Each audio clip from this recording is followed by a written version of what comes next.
जय राधा माधव कुंज विहारी।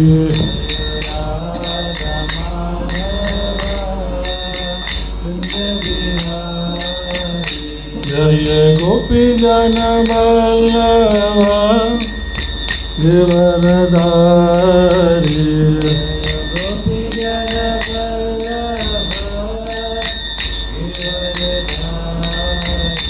जय गोपी जन वल्लभा गिरधारी।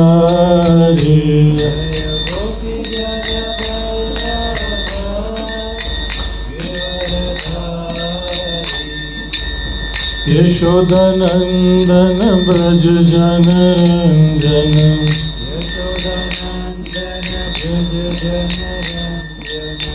यशोदानंदन ब्रज जन रंजन।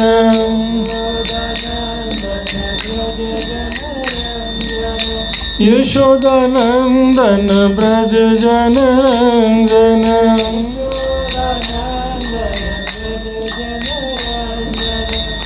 यमुना तीरा बनचारी।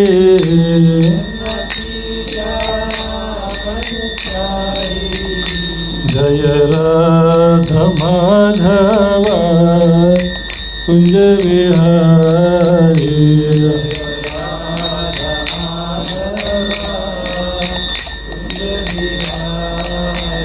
जय राधा माधव कुंज विहारी।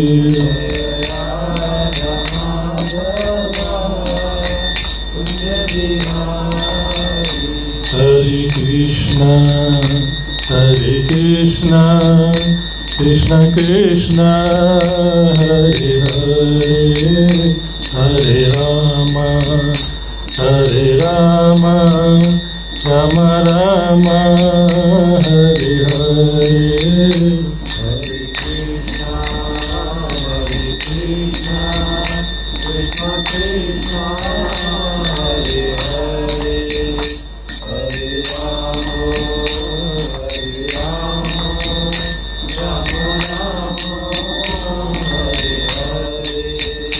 हरे कृष्णा कृष्ण कृष्ण हरे हरे हरे राम राम राम हरे हरे।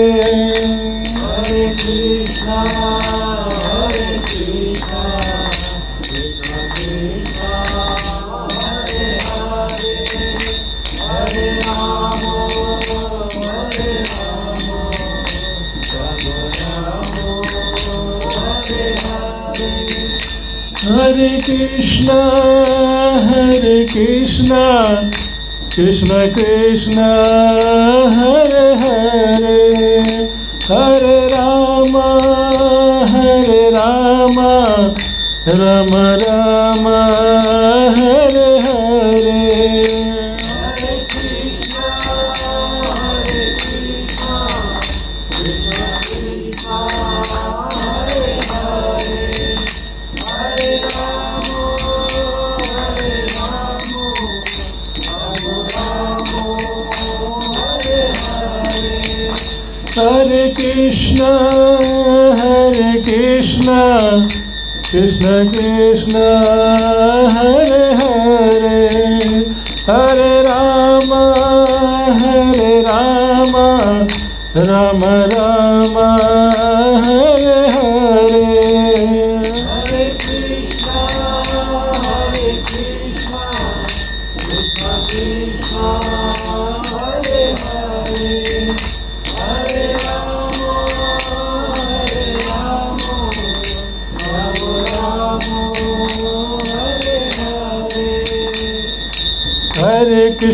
हरे कृष्ण कृष्ण कृष्ण हरे हरे हरे राम राम राम हरे हरे।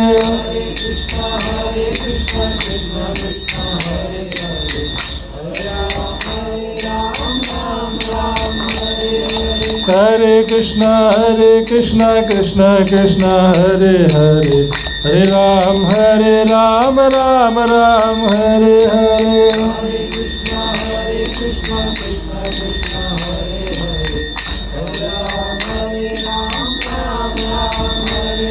हरे कृष्णा कृष्ण कृष्ण हरे हरे, हरे राम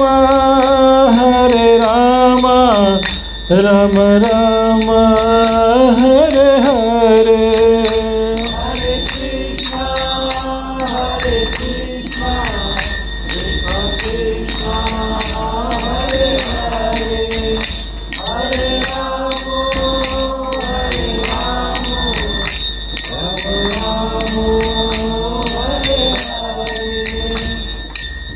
गोविंद जय जय गोपाल जय जय,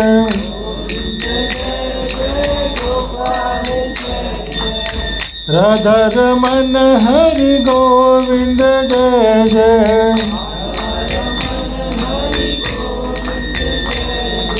राधा राधा कांत राधा राधा कांत राधे,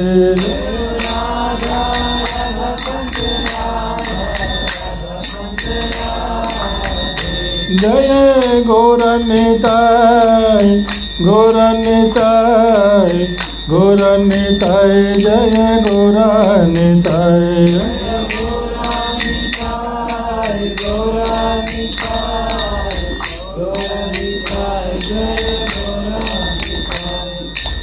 जय जगन्नाथ जय जगन्नाथ जय जगन्नाथ स्वामी जय जगन्नाथ।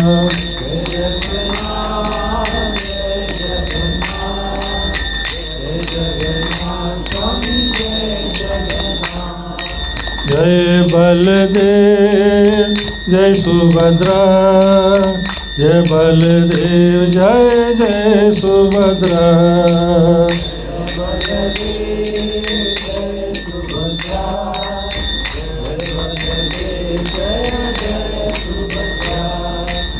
जगन्नाथ स्वामी नयन पथगामी, नयन पथगामी बाबा तुम्हें।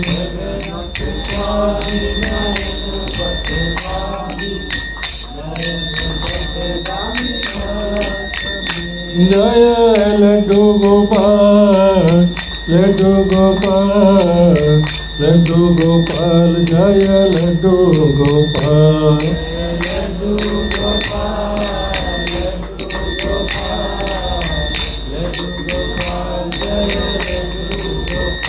जय जय प्रभुपाद प्रभुपाद प्रभुपाद प्रभुपाद, जय प्रभुपाद प्रभुपाद प्रभुपाद प्रभुपाद।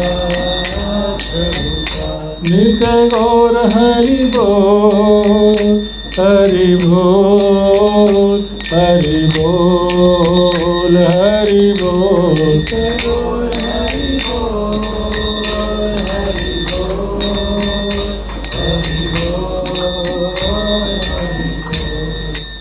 जय गौर हरि प्रेम नंद, जय जगन्नाथ बलदेव सुंदरा महानी की, लड्डू गोपाल भगवान की, श्री गौर निताय भगवान की, श्रील प्रभुपाद की, जय गौर हरि प्रेम नंदे।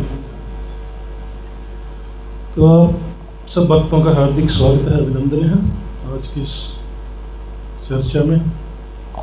ओम ज्ञानतिमिरस्य ज्ञानंजलाशलाकया चक्षुर्मीलितं येन तस्मै श्री गुरवे नमः। श्री चैतन्य मनोविष्टं स्थापितं येन भूतले स्वयं रूप कदा मह्यं ददाति संपदातिकं। वन्देऽहं श्री गुरु श्रीयुतपदकमल श्री गुरु वैष्णवाच श्री रूपं सगरजातं सहगणललिता श्री विशाखादेवतांच। हे कृष्ण करुणा सिंधु दीनबंधु जगतपते गोपेश गोपिकाकांत श्री राधा कांत नमस्तुते। तप्त कांचनी गौरंगी श्री राधे वृंदावेश्वरी विश्वभानुसुते देवी प्रणमामि हरिप्रिया। वंशाकल्पतरुभ्यश्च कृपा सिंधु एव च पतितानां पावनेभ्यो वैष्णवेभ्यो नमो नमः। जय श्री कृष्ण चैतन्य प्रभु नित्यानंदा, श्री अद्वैत गदाधर शिवशादी गौर भक्तवृंदा। हरे कृष्णा कृष्ण कृष्ण हरे हरे, हरे राम राम राम हरे हरे।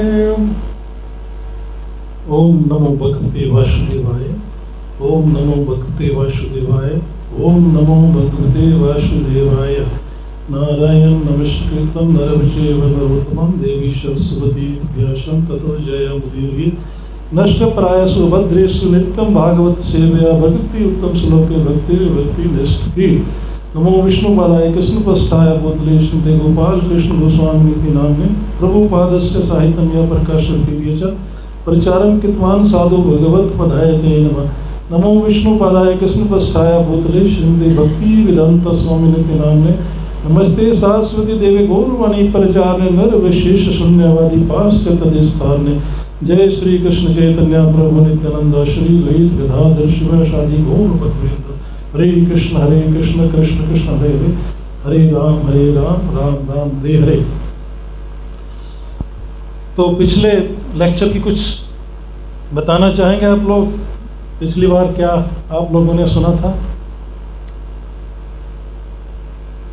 याद किया करो, पढ़ के आया करो, और मैं तो रिकॉर्डिंग भी डालता हूँ ग्रुप में ताकि थोड़ा सा याद रहे। बहुत इंपॉर्टेंट चीज़ होती है ये जो बताई जाती हैं, ये बहुत जीवन में काम आने वाली चीज़ें सभी आप लोगों के। हाँ जी, हाँ 10 नाम अपराध के बारे में बताया था पिछली बार, उससे पिछली बार और बताइए क्या क्या बताया था? हाँ ABCD बहुत इंपॉर्टेंट चीज़ है। ए किसके लिए है बताइए? एसोसिएशन, किसका एसोसिएशन करना है? साधु संघ, भक्तों का, वैष्णव का संग करना है। ये भक्ति में आगे बढ़ने के लिए बहुत जरूरी है। बी बुक रीडिंग, डिस्ट्रीब्यूशन भी ठीक है। बुक रीडिंग, शास्त्र रीडिंग, जिसका शास्त्र रीडिंग है पढ़नी चाहिए हमें, शास्त्र गीता भागवतम, ये बहुत ज़रूरी है। और तीसरा सी चैंटिंग महामंत्र, हरे कृष्ण कृष्ण कृष्ण हरे हरे, हरे राम राम हरे हरे, ये बहुत ज़रूरी है। चैंटिंग 16 माला डेली करनी चाहिए। और डी डाइट, महाप्रसाद, भगवान का भोग लगा के प्रसाद खाना, ये भक्ति में आगे बढ़ने के लिए बहुत ज़रूरी है। ये तो हो गया ABCD। और कुछ याद हो किसी? क्या बताया था?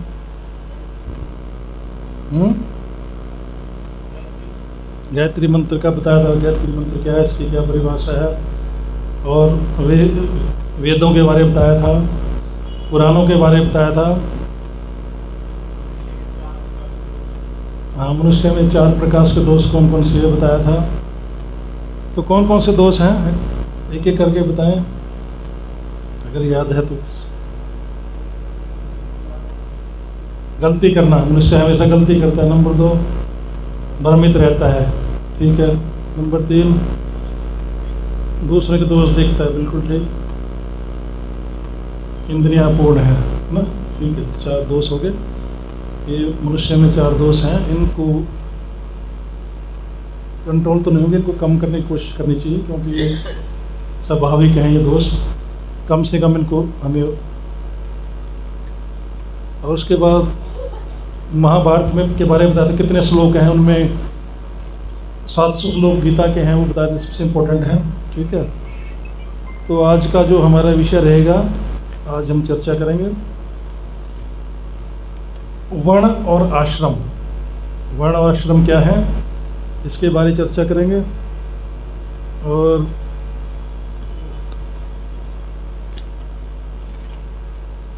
युगों में,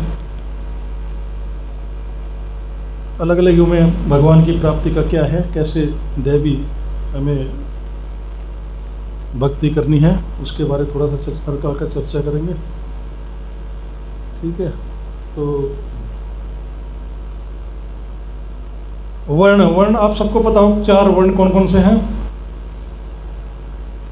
4 वर्ण हैं, ब्राह्मण, क्षत्रिय, वैश्य और शूद्र, ठीक है। ब्राह्मण जो है वह सतोगुण रिप्रेजेंट करते हैं, सतोगुण होना चाहिए उसमें। क्षत्रिय में रजोगुण, और वैश्य में रजो और तमो दोनों गुण, और शूद्र में तमोगुण।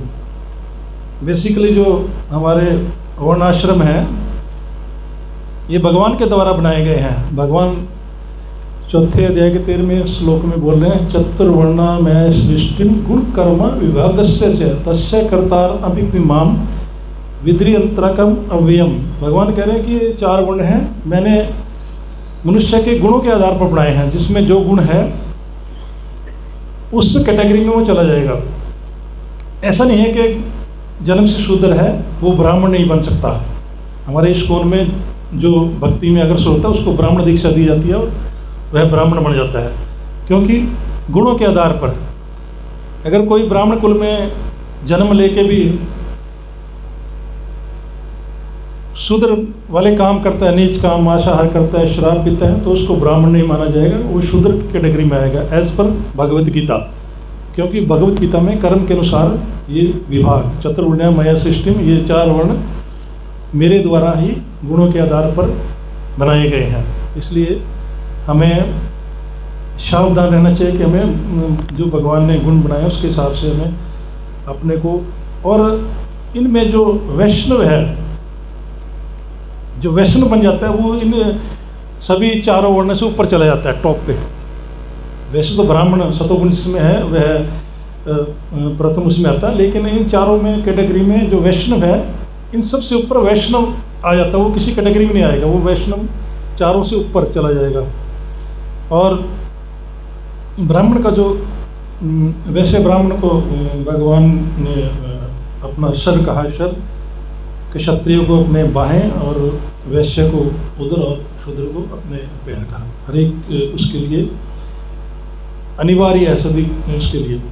तो ब्राह्मण का जो बेसिक कर्तव्य है वह पठन पाठन करता है, शास्त्र पढ़ना और पढ़ाना, और यज्ञ करना और एक करना, यज्ञ और ज्ञान, यज्ञ करना और यज्ञ करवाना, और तीसरा दान लेना, और जो दान बचता है उसको दूसरों में डिस्ट्रीब्यूट भी कर देना, 7 दिन का रख के बाकी दान उसको आगे दे देना। इस प्रकार 6 प्रकार के कार्य ब्राह्मण के द्वारा किए जाते हैं। जो क्षत्रिय है वह शासक वर्ग में आता है, जो राज्य करते हैं शासक वर्ग में आता है, और वैश्य है वह जो बिजनेस है, खेती बाड़ी व्यवसायिक उसमें आता है, और जो शूद्र है वह श्रमिक जो उसमें श्रम करते हैं उसमें आते हैं। ये हो गए 4 वर्ण। उसके बाद आते हैं आश्रम। 4 आश्रम होते हैं, ब्रह्मचर्य, गृहस्थ और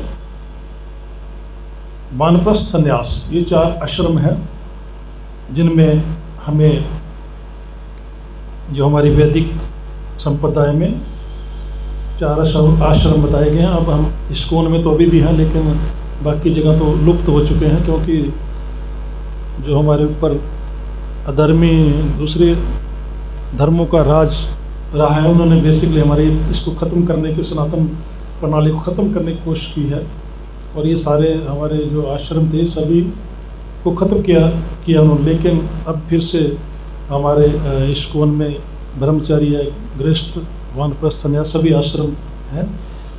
ब्रह्मचर्य में क्या होता है, जैसे हमारी आयु ब्रह्मचर्य के लिए 1/4 1 साल से 25 साल तक ब्रह्मचर्य, जिसमें क्या करना है, उसने धर्म के बारे में सीखना है और शिक्षा ग्रहण करनी है। फिर तब 26 से 50 तक गृहस्थ आश्रम। गृहस्थ आश्रम में क्या करना है, हमें अर्थ और काम कि हमें गृहस्थी के लिए धन अर्जित करना और संतान उत्पन्न करना है।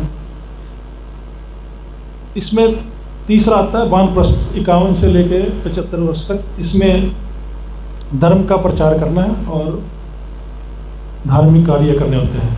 संन्यास में पूर्णतः घर से विरक्त होना है, पूरा सांसारिक चीज़ों को छोड़कर, और मोक्ष प्राप्त करना है। मोक्ष लक्ष्य होता है सन्यासी का।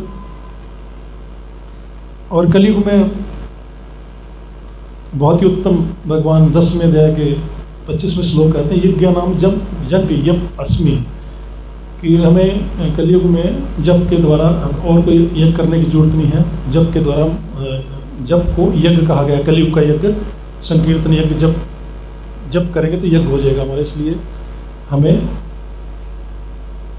यज्ञ की जप का बहुत इंपॉर्टेंस है। जप करना बहुत ज़रूरी है कलयुग में, क्योंकि सभी युगों में भगवान प्राप्ति का अलग अलग महत्व बताया गया, अलग अलग किस प्रकार से हम भगवान को प्राप्त करते हैं। कृते यत ध्यातो विष्णु, जब सतयुग था भगवान का ध्यान लगाया जाता था। त्रेता में यज्ञ मुख्य, त्रेता युग में यज्ञ के द्वारा भगवान को प्राप्त करते थे। द्वापरे परिचर्या, द्वापर में परिचर्या भगवान की विग्रह सेवा के द्वारा। कलो तद हरि कीर्तनाथ, और कलयुग में हरि नाम के कीर्तन के द्वारा, हरि नाम के जप के द्वारा हम भगवान को प्राप्त कर सकते हैं। ये हुए आपके संन्यास, ब्रह्मचार्य, वानप्रस्थ और गृहस्थाश्रम। इसके बाद आज का टॉपिक में है कि भगवान कितने प्रकार से अवतार लेते हैं। भगवान कृष्ण सभी अवतारों के उद्गम हैं, और भगवान जो अवतार लेते हैं वह 6 प्रकार के अवतार लेते हैं। पहला पुरुष अवतार। पुरुष अवतार में भगवान अपने को 3 प्रकार से एक्सटेंड करते हैं। कारणोदायक विष्णु, गर्भोदक्षाय विष्णु और शिरोक्षदायक विष्णु। 3 प्रकार के विष्णु के रूप में भगवान एक्सटेंड करते हैं। ये भगवान के पुरुष अवतार में आते हैं। फिर आता है युग अवतार। हर युग में भगवान अवतार लेते हैं अलग अलग रूप में। सतयुग में भगवान ने हंस के रूप में अवतार लिया। त्रेता में भगवान ने यज्ञ भगवान के रूप में अवतार लिया, और द्वापर में भगवान कृष्ण के रूप में अवतार लिया, और एक कलयुग में चैतन्य महाप्रभु के रूप में अवतार लिया। युग अवतार, हर युग में भगवान युग अवतार कहते हैं इनको। फिर गुण अवतार, भगवान गुणों के आधार पर भी अवतार होता है भगवान का, जिसमें सतोगुण के रूप में भगवान विष्णु, रजो में ब्रह्मा जी और तमो में शिव जी। ये 3 प्रकार के गुणों के अवतार हैं। लीला अवतार, चौथा लीला अवतार। लीला अवतार में मौनी अवतार हुआ जो सतयुग में हुआ। उसके बाद द्वापर में कृष्ण अवतार, परशुराम अवतार, राम अवतार त्रेता में। इस प्रकार से लीला अवतार, कई अवतार हैं। परशुराम भी आएंगे इसमें, और नरसिंह अवतार, वामन अवतार, सभी भगवान के ये लीला अवतार आते हैं, सभी आएंगे इसमें। फिर आता है सक्तावेश अवतार, कि भगवान कुछ भक्तों को कुछ अपना शक्ति देकर, कुछ अंश देकर भक्ति को उजागर करने के लिए, भक्ति को सिखाने के लिए उतार लेते हैं। जिसमें नारद मुनि आ जाएंगे, 4 कुमार आ जाएंगे, ब्रह्मा जी के पुत्र गौतम बुद्ध जी आ जाएंगे। ये भगवान के अवतार हो गए सक्तावेश अवतार। वैसे श्रील प्रभुपाद जी भी इसी में आते हैं, उनको भी एक सक्तावेश अवतार ही कहा जाता है, जिन्होंने पूरे वर्ल्ड में इतना प्रचार किया, इतनी शक्ति, वो भी भगवान के सक्तावेश अवतार में आते हैं। और लास्ट में छठा मनवंतर अवतार। मनवंतर अवतार क्या होता है? जैसे हमारे 4 युग हैं, कलयुग, द्वापर युग, सतयुग और कौन सा रह गया, त्रेता युग। 4 अवतार, 4 युगों की जितनी आयु है सबको मिला के जो लगभग 70-71 लाख वर्ष होगी, उनको 71 से मल्टीप्लाई कर दें, जो कि कई अरब वर्ष हो जाएगी। उसमें एक मनु अवतार होता है, उसको कहते हैं मंतव्य अवतार,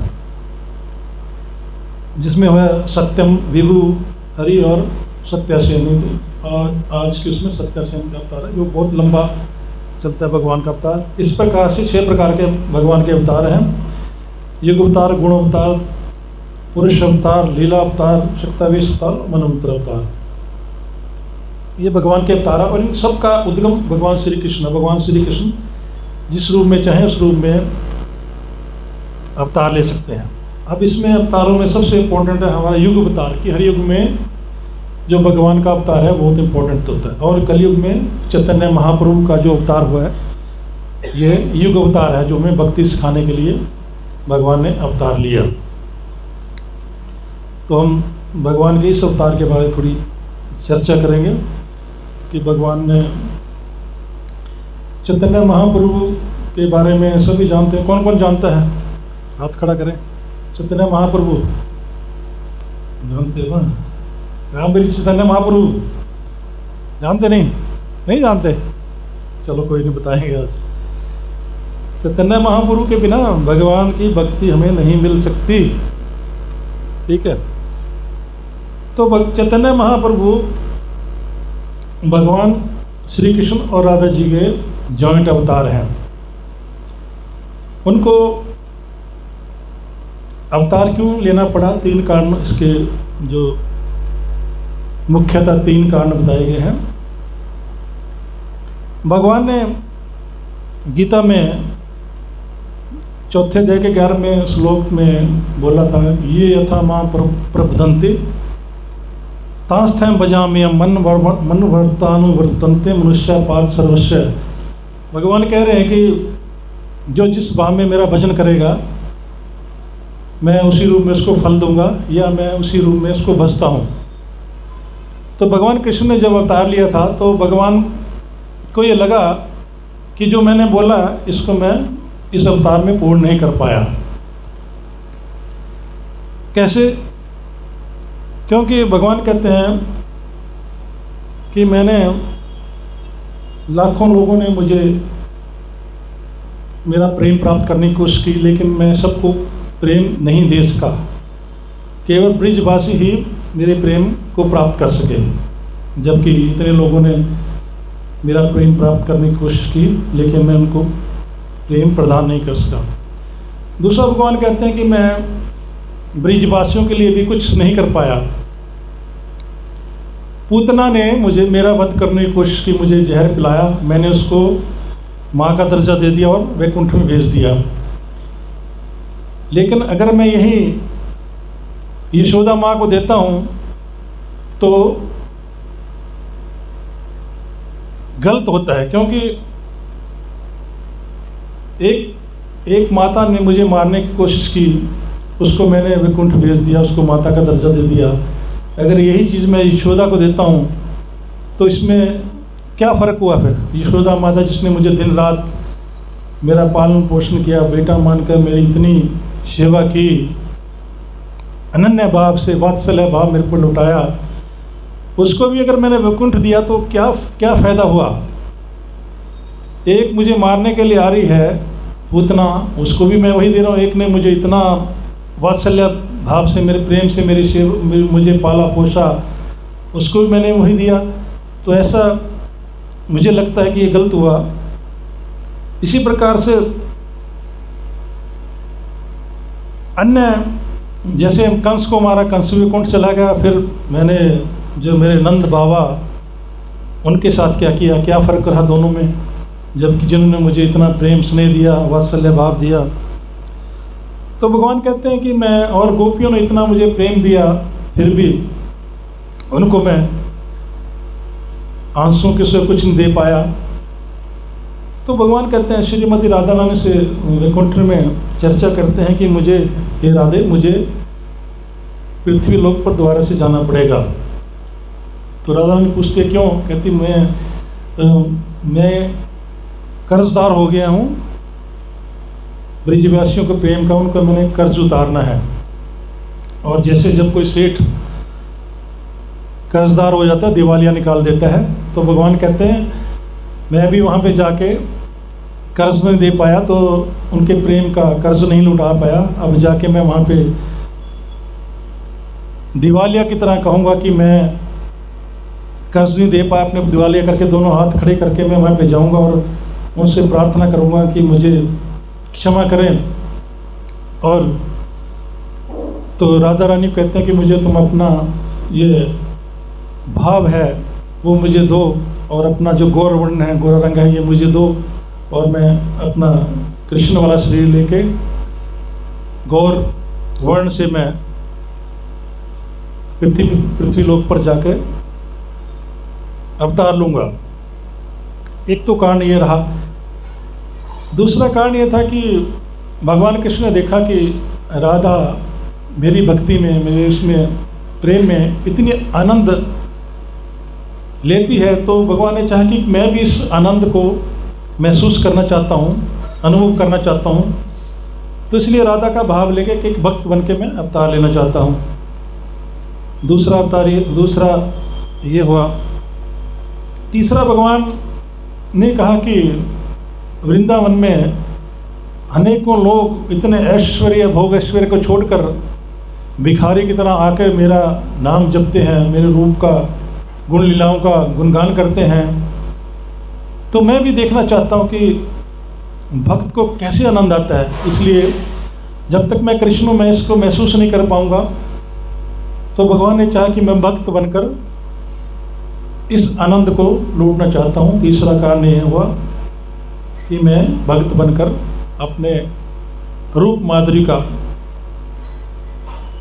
के बारे में जानना चाहूँगा, क्योंकि भगवान की रूप माधुरी बहुत ही सुंदर है। भगवान के कंदर्प कोटि कंपनियाँ विशेष शोभम गोविंदमादि तमाम भजामी, लाखों करोड़ों कामदेव जिसका गुणगान करते हैं, उससे भी सुंदर भगवान कृष्ण थे। तो उस रूप माधुरी के लिए भी भगवान आनंद लेने के लिए, उसको महसूस करने का अनुभव करने के लिए अवतार के रूप में आना चाहते थे। अब आता है कि भगवान के जो मेनली जो 64 गुण हैं, उनमें से 3 गुण मुख्य हैं। पहला है सर्वज्ञ के भगवान सब जानते हैं। दूसरा है सर्वसमर्थम कि भगवान कुछ भी कर सकते हैं, उनके लिए कुछ भी इम्पॉसिबल नहीं है। तीसरा है भगवान दयालु हैं। तो ये 3 गुण इंपॉर्टेंट हैं। पहला है सर्वज्ञ, सब भगवान सब जानते हैं, कोई बात नहीं, उससे हमें कोई फर्क पड़ने वाला नहीं, भगवान जानते हैं तो जानते हैं। दूसरा सर्व समर्थ, भगवान जो चाहे कर सकते हैं, इसमें भी कोई जान। लेकिन जो सबसे इम्पोर्टेंट दयालु, कि भगवान दयालु हैं, इस चीज़ को हमें जरूरत है कि भगवान हम पे दया करें। भगवान परम दयालु हैं। तो इस पैमाने से देखें तो चैतन्य महाप्रभु परम दयालु के रूप में उन्होंने अवतार लिया, क्योंकि कोई ऐसा अवतार नहीं। भगवान कृष्ण यही कहते हैं कि मैंने उसमें जो अवतार में जो मैंने गौर नीता है कि उसमें अवतार लेना है, मैं जाके जो गोपियों ने मुझे प्रेम दिया, इस प्रेम को मैं जाके प्रत्येक जीव को प्रदान करूंगा। ये उनका दिया हुआ ताकि मैं उनका कर्ज उतार सकूँ।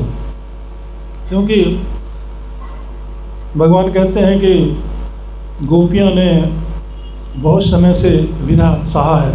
100 वर्ष के बाद, लगभग 100 वर्ष भगवान द्वारका में चले गए थे, और राधा रानी से कहते हैं कि हे राधे, ये सभी गोपियों ने मेरे विरह में कितनी रोई हैं, लेकिन मैं तो नहीं रोआ।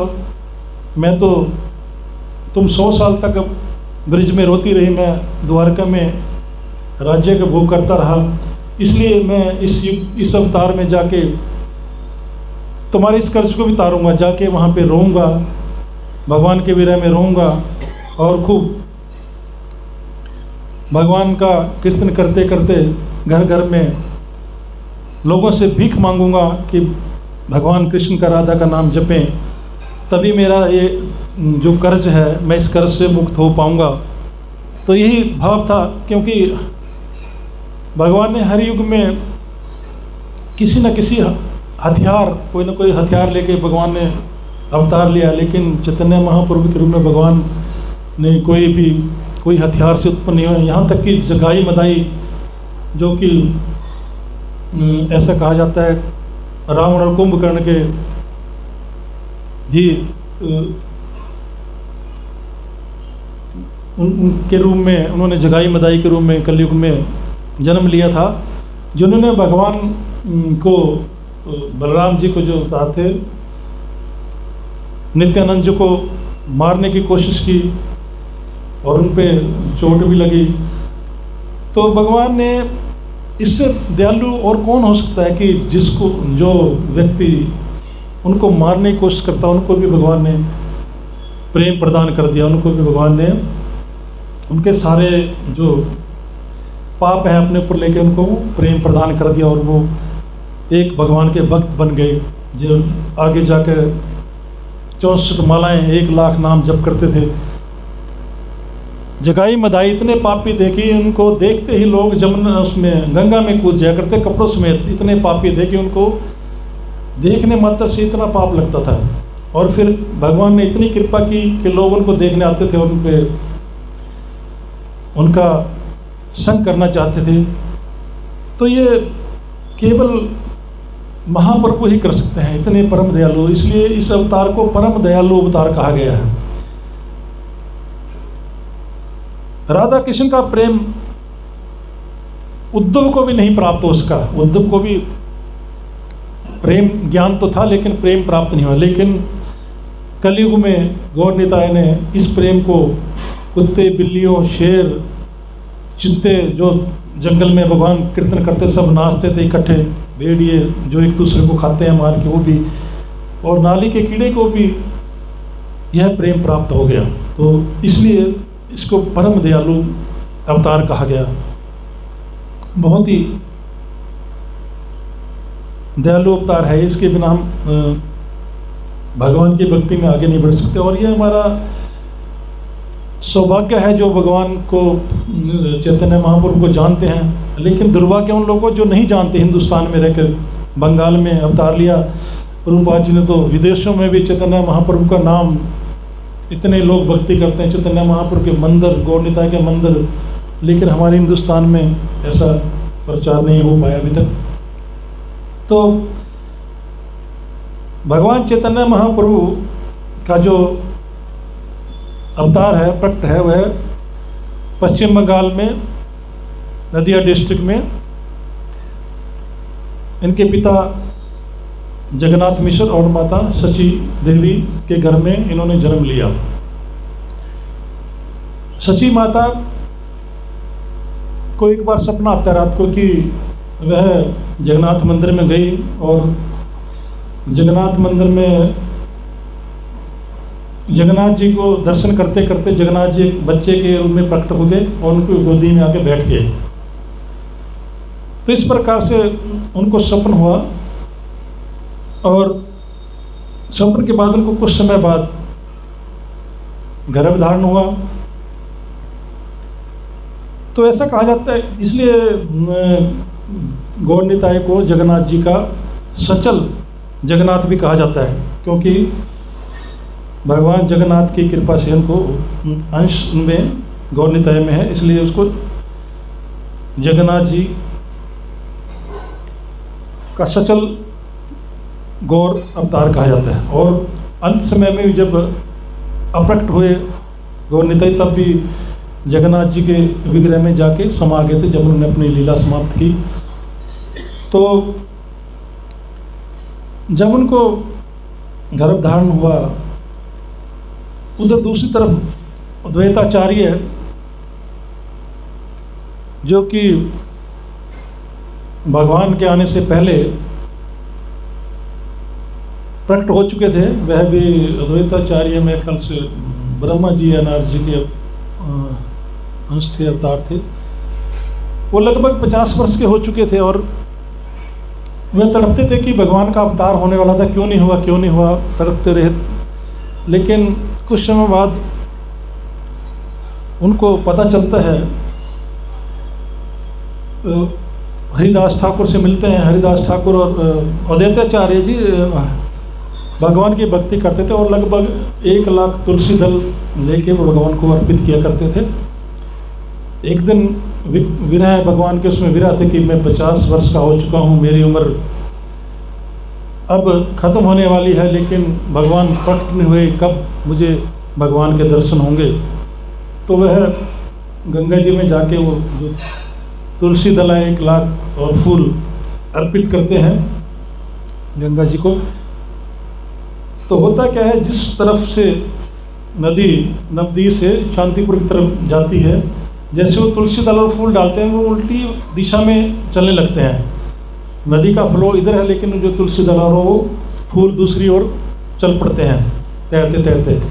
तब वो द्वैताचार्य जी को लगता है कि जिसका मैं इंतज़ार था वो कहीं ना कहीं प्रकट होने वाले हैं। तो वो उस तुलसी दल के पीछे पीछे, फूल के पीछे पीछे चलते नदियाँ में पहुँच जाते हैं और जहाँ वहाँ पे सची माता स्नान करने के लिए उस समय गंगा में आई हुई थी, वो सारे जो तुलसी दल और फूल हैं उसके चारों तरफ परिक्रमा करने लगते हैं।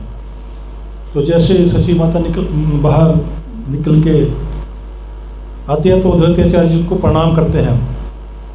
तो सची माता को बड़ा अचंभा लगता है कि मुझे प्रणाम क्यों कर रहे हैं, जबकि ज्येष्ठ हैं, इतने हमारे से ऊपर वो हैं। तो वो घर आकर अपने पति से, जगन्नाथ मिश्र जी से पूछते हैं कि उन्होंने मुझे प्रणाम किया और मुझे बहुत दुख लगा कि मैं छोटी जो उनके पुत्रवधि की तरह हूँ, उन्होंने मुझे प्रणाम किया। तो ये आप जाइए, उनसे माफ़ी मांगिए, उनको बुला कर लेके आइए, क्यों ऐसा उन्होंने क्यों किया। तो जगन्नाथ मिश्र जी अद्वैताचार्य जी के पास जाते हैं और पूछते हैं कि आपने ऐसा क्यों किया। तो वो बताते हैं कि मैंने सती माता को प्रणाम नहीं किया, उनके घर में जो जीव है, जो भगवान बैठे हैं, उनको मैंने दंडवत प्रणाम किया है। तब जगन्नाथ मिश्र जी को लगता है कि कोई जीव हमें सती जी घर में जो जीव है वह निश्चित रूप से कोई भगवान का ही अंश है, भगवान का ही भक्त है या पूर्ण रूप से भगवान है। फिर एक दिन फिर क्या होता है कि जो सची माता है उनको महसूस होता है कि उनके गर्भ से आवाज़ आती है, हरि बोल हरि बोल हरि बोल की आवाज़ आती है। और काफ़ी समय बीत चुका होता है, जैसा कि बच्चे का जन्म 9 महीने के बाद होता है, लेकिन 10 महीने हो गए कि बच्चे का जन्म नहीं हुआ। उनके जो पिता हैं सती माता के, नीलांबर चक्रवर्ती, वो एक वैद्य भी हैं और एक जिसे कहते हैं ज्योतिषी भी हैं। उनको बुलाया जाता है कि जो सची माता से पूछते हैं कि बच्चे का जन्म क्यों नहीं हो रहा जबकि 10 माह हो चुके हैं। तो जो उनके पिताजी हैं वो देखते हैं, नवस देखते हैं, जो भी उनका प्रक्रिया करते हैं, और वो उनके आँखों से आंसू बहने लगते हैं। तो सची माता पूछती है कि आपकी आंखों में आंसू क्यों है। कहती बेटी, मैं जब तेरा जन्म हुआ था तो लोग मुझे कहा करते थे कि बेटे का जन्म क्यों नहीं है, बेटी का जन्म क्यों हुआ, लेकिन आज मैं धन्य हूँ कि तू मेरी बेटी है। पर पिताजी मैंने तो आपसे पूछा कि बेटे का जन्म कब होगा। तो उनके जो पिताजी बताते हैं कि बेटी तो बहुत भाग्यशाली है, जो सुख कौशल्या को मिला और जो सुख यशोदा को मिला वही सुख तुम्हें मिलने जा रहा है। तुम भी भगवान के माँ का दर्जा ग्रहण करने वाली हो, तुम्हें भी भगवान की माँ की तरह सुख मिलने वाला है। लेकिन पिताजी इनका जन्म कब होगा। तो बताते हैं उनके पिताजी नीलांबर चक्रवर्ती की 13 मास बाद जो माघ महीना होगा, संवत 1542 फाग के दिन,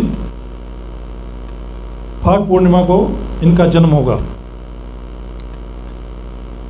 तो होली से अगले दिन होली फाग होता है। होली जो सबसे पुराना सनातन धर्म का जो त्यौहार है होली है, क्योंकि दीपावली तो सतयुग में नहीं थी, त्रेता युग में दिवाली का शुरू हुआ। दिवाली को हम मानते हैं सबसे बड़ा उत्सव, लेकिन इससे भी पहले सतयुग में प्रहलाद महाराज को जब होलिका ने जलाना की कोशिश की, तो ये सतयुग का उत्सव है होली।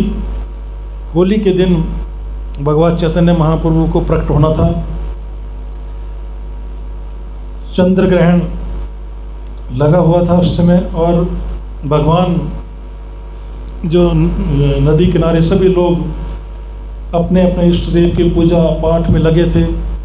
हर किसी को भगवान के दर्शन हो रहे थे, और सची माता को भी फिर से सपना आता है कि एक ज्योति, तेज ज्योति आसमान से आकर उनके पति के हृदय में, फिर हृदय से उनके हृदय में बह जाती है, और सभी लोग जैसे उनके घर में सभी देवता फूल बरसा रहे हैं और भगवान का कीर्तन कर रहे हैं, हरि बोल कर रहे हैं। इस प्रकार से उनको महसूस होता है। और कुछ समय बाद ही जैसे ही चंद्र ग्रहण लगता है और शाम के लगभग 6 बजे भगवान चैतन्य महाप्रभु का प्रकट होता है। उस समय सभी हरि बोल बोल रहे थे और फाग मूड में और के दिन भगवान चैतन्य महाप्रभु का प्रकट होता है। हरि बोल, आप भी सभी हरि बोल बोलिए। तभी उदयत्य आचार्य जी अपनी पूरी मंडली को लेकर जगन्नाथ मिश्र जी के घर जाते हैं और खूब कीर्तन होता है, काफ़ी समय तक कीर्तन चलता है। तो हम भी 5 मिनट का भगवान का कीर्तन करेंगे, सभी पीछे पीछे बोलेंगे। गौरा गौरा गौरा गौर हरि, गौरा गौरा गौरा गौरा गौरा गौर हरि,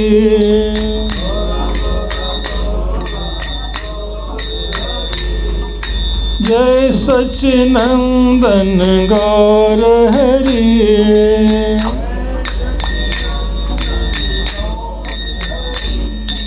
परम दयालु गौर हरि, परम दयालु गौर हरि, विष्णु प्रियपन धन गौर हरि, विष्णु प्रियपन धन गौर हरि, गौर गौर गौर गौर हरि, गौर गौर गौर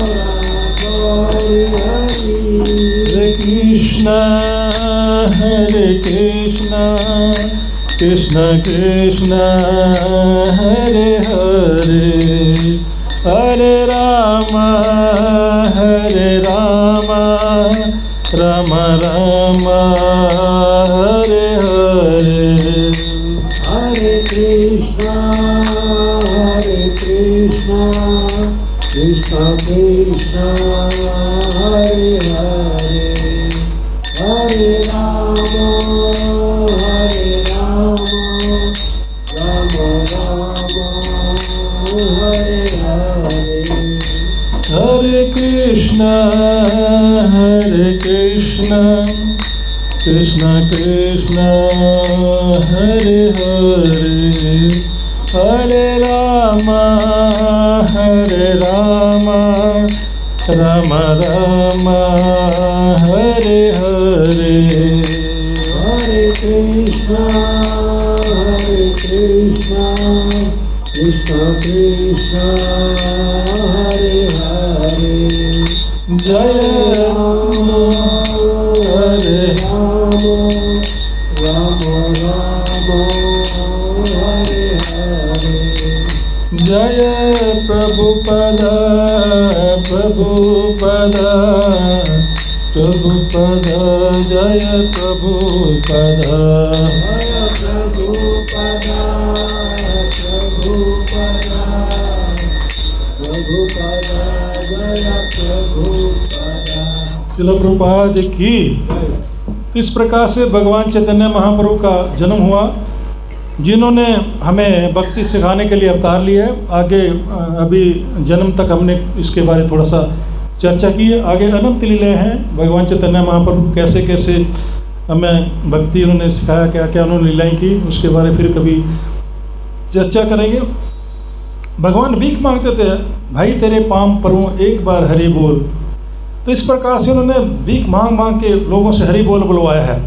तो हमें चैतन्य महाप्रभु को देखो, भगवान खुद अवतार ले रहे हैं हमें इस जन्म मृत्यु जरे व्याधि के चक्कर से निकालने के लिए, अपने धाम ले जाने के लिए। हमें भक्ति कैसे की जाती है, भक्ति सिखाने के लिए कि हम संकीर्तन पद्धति हमें उन्हीं ने सिखाई, महामंत्रों ने दिया। तो हमें भगवान चैतन्य महाप्रभु के द्वारा बताए गए रास्ते पर चलकर अपने जीवन को धन्य करना है, वैकुंठ धाम जाना है। श्री चैतन्य महाप्रभु की जय। हरे कृष्णा। अब किसी का कोई प्रश्न है तो पूछ सकते हैं। आज के लेक्चर से रिकॉर्डिंग कोई प्रश्न किसी का?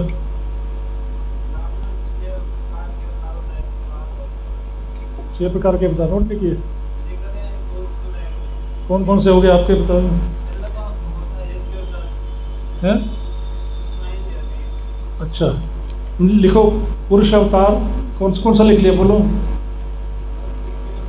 पुरुष अवतार में आएंगे जो भगवान के 3 विष्णु अवतार हैं, कारणोगदायी विष्णु, गर्भोदक्षाय विष्णु और शिरोक्षाय विष्णु। ठीक है।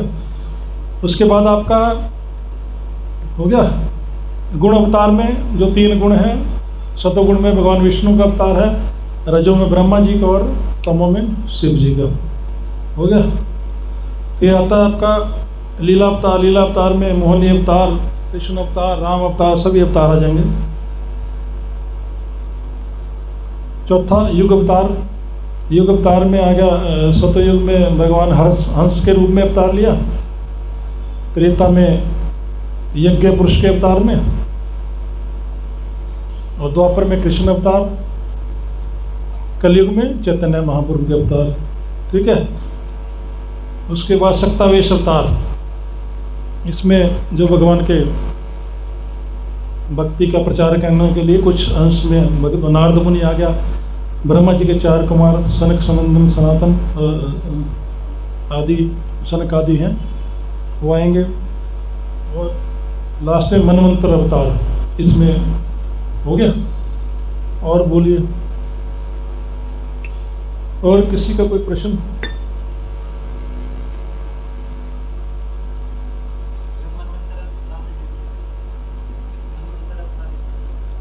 मनवंतर अवतार होता है कुछ युगों के लिए एक मनु एक पोस्ट, जैसे पोस्ट होती है, जैसे इंद्र की पोस्ट है, ऐसे मनु एक पोस्ट मान लो। ठीक है। जैसे हमारे कलयुग, सतयुग, 4 युग है ना, द्वापर युग। कलयुग की जैसे 4,32,000 आयु है, द्वापर की 8,64,000 है, ऐसे त्रेता की है 12 लाख कुछ, ऐसे अपना सतों की है 17 लाख कुछ। इन सब की मिला के जितने वर्ष बने मल्टीप्लाई बाय 71, इतने ईयर्स हो जाएंगे, साल हो जाएंगे। उसमें एक मनु का अवतार होता है, एक मनु अवतार लेते हैं, एक पोस्ट होते हैं मनु, उतने साल वो राज करता है। ठीक है। उसको कहते हैं मनवंतर अवतार। अलग अलग अवतार, ये सारे बेस इनका जो भगवान कृष्ण ही आगे डिस्ट्रीब्यूट करते हैं। जैसे एक प्राइम मिनिस्टर आगे बना देता है ना, इनको मंत्री आगे आगे आगे अपना काम संभाले। इनका अलग अलग काम है, उस हिसाब से ये सारे भगवान के नाम से प्रकट होते हैं। और बोलिए, आपका कुछ प्रश्न है? माला चालू होगी, गीता भी कुछ पढ़ा, एक श्लोक डेली पढ़ा करो। ना समझाए फ़ोन पे पूछ सकते हैं, कोई दिक्कत नहीं इसमें। लग जाओ भगवान की भक्ति, यही काम आनी है कि इसके अलावा कुछ नहीं। ठीक है। केशव शर्मा, कुछ आपका प्रश्न है? माला कितनी हो रही है? 6 पे पहुँच गए। ठीक है। एक नवंबर में प्रोग्राम है, वृंदावन में टूर है। ठीक है। उसमें जो जाना चाहता है नाम लिखवा सकता है, क्योंकि उसी हिसाब से उसकी बुकिंग वगैरह कराएंगे। वहाँ पे 3 दिन का टूर है, 4, 5, 6 नवंबर को। कार्तिक महीने में वृंदावन की बहुत महत्व होता है ना, गोवर्धन पे स्टे होगा वहाँ पे। तो उसमें जो भी जाना चाहते हैं, भक्ति शास्त्री ग्रुप के, भक्ति वृक्ष ग्रुप के, और भी जो भी जाना चाहते हैं उसमें नाम लिखवा सकते हैं, और वहाँ जाने का प्रोग्राम रहेगा भक्तों के संग। क्योंकि साधु संग बहुत जरूरी, साधु संग की भक्ति हमारी बढ़ेगी। इसलिए संग में जब वहाँ जाके जो आनंद आएगा ना, वो कहीं भी मिलेगा नहीं आपको। एकांत में भक्ति करने से आनंद नहीं मिलेगा, लेकिन वहाँ इकट्ठे भक्ति करेंगे तो उसका आनंद अलग ही होगा आपको। तो उसमें हमारे जो